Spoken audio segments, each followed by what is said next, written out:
Boys, Don Shula is not a top 10 head coach of all time because he was unable to win a Super Bowl with Dan Marino. Dan Marino was decades ahead of his time in terms of his ability to play and throw. He was the first one to reach 5,000 yards, something no one else did for almost 25 years later in 2008. Dan Marino's release was so quick, and I kind of put it to the equivalent of Ken Griffey Jr.'s swing. It is something that people just admire, and it's timeless. It just continues to be beautiful. It's almost poetic in a sense, right? So the real criteria for judging head coach is winning, legacy, impact on the game, right?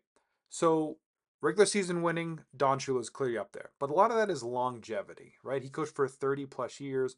Not many coaches got that opportunity to coach for so long, right? Additionally, you know, you kind of look at the Super Bowl wins. You know, he is in the top 12 of total wins. There are, I think, eight with two more wins, and he is in that category. You kind of have to put the five with more than him above him, right? And then you kind of start looking at those 12. How do you rank the eight that are in the same category? You know, Vince Lombardi, we kind of want to put above him, right? The trophy's named after him.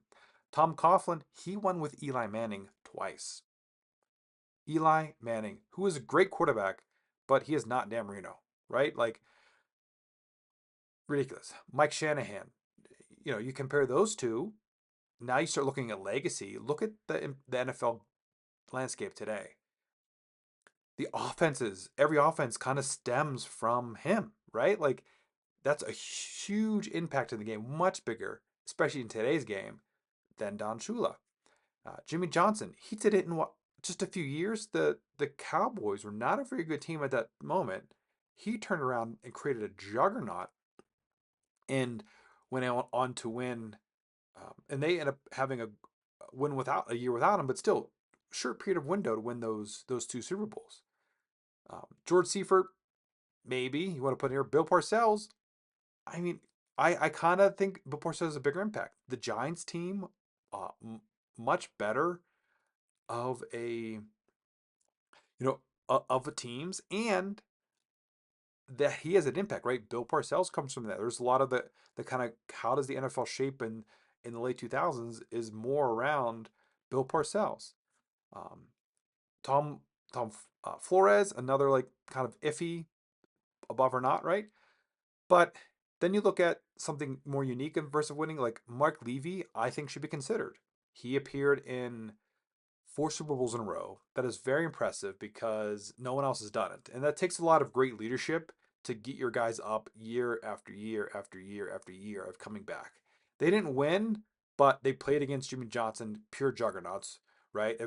If Jimmy Johnson's not there, you're probably arguing Mark Levy is the greatest head coach ever because he won four in a row, right? And then you talk about someone like Paul Brown, who had a much bigger impact on today's game with playbooks, film study, and scouting. You know, maybe except for like Johnny Manziel, everyone uses playbooks, right? That's Connor Stallion's life, Bill Belichick's not cheating kind of scouting, film study, right? Such an impact on the game. George Halas had such a huge impact on uh, the game in the early stages to kind of grow the game and allow it to be there and be so important, right? And then you kind of have to look at wasted talent. A lot of quarterbacks, a lot of head coaches have wasted quarterbacks and wasted talents. But you know, if Dan Marino has two, maybe three Super Bowls, he is considered probably the number two quarterback without a doubt behind everybody but Brady, right? He was so innovative and playing so beyond how the NFL was being played back then. And he couldn't win. He couldn't set up the defenses to allow him uh, to forgive give position. Didn't have wide receivers. Like look at Joe Montana. You can name some of his wide receivers off the top of your head, right? Tom Brady.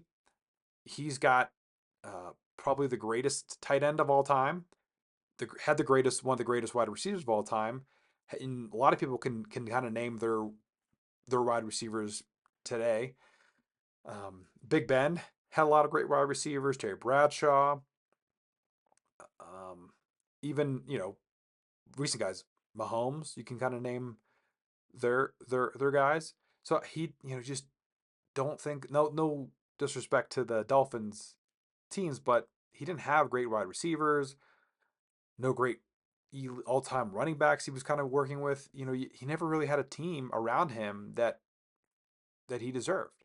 And that is why I do not put Don Shula in the top 10. Like, subscribe, and please sound off in the comments. Tell me how you disagree. Put your 10 ranks or your top 10 down there. Let me know what you're thinking.